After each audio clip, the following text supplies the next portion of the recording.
Pablo de Tarso. ¿Quién fue? Pablo de Tarso fue el principal propagador del cristianismo entre los gentiles, teniendo una participación decisiva en la expansión de la Iglesia. Nació entre los años 5 y 10 en la ciudad de Tarso y ejecutado por órdenes del emperador Nerón en el año 67 en Roma.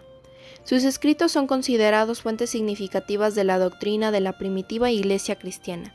Aunque no perteneció al círculo de apóstoles de Jesús, Pablo es reconocido por los católicos como un santo. Pablo nació en una familia judía de la tribu de Benjamín en Tarso. Se le dio el nombre de Saúl en memoria del primer rey de los judíos. Por ser Tarso una ciudad dentro del Imperio Romano, gozó de ciudadanía romana.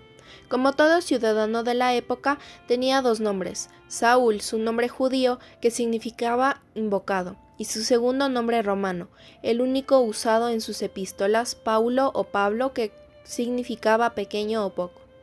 La conversión. Los jefes de los sacerdotes de Israel le confiaron la misión de buscar y hacer detener a los partidarios de Jesús en Damasco, pero de camino a esta ciudad, Saulo fue objeto de un modo inesperado de una manifestación prodigiosa del poder divino.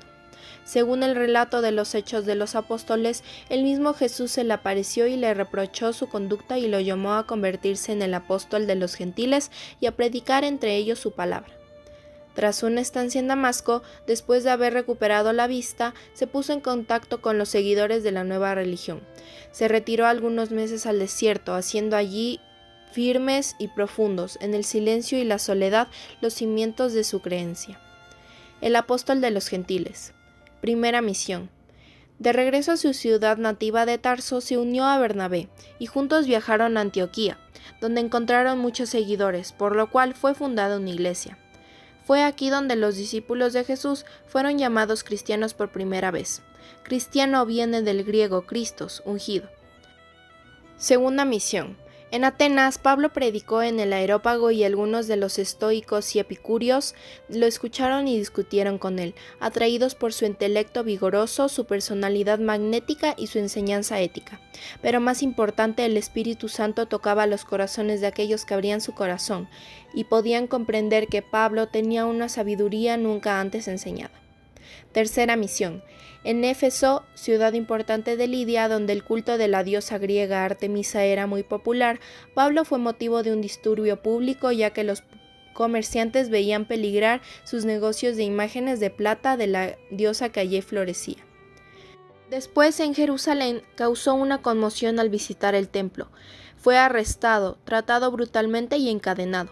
Pero cuando fue ante el tribunal, él se defendió de tal forma que sorprendió a sus opresores.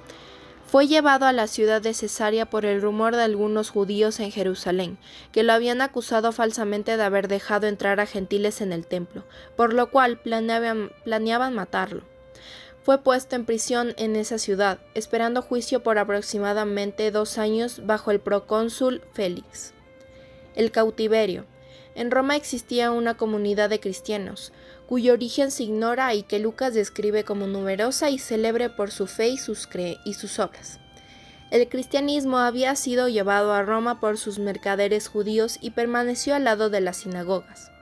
Pablo llega a Roma en el 61 para ser juzgado.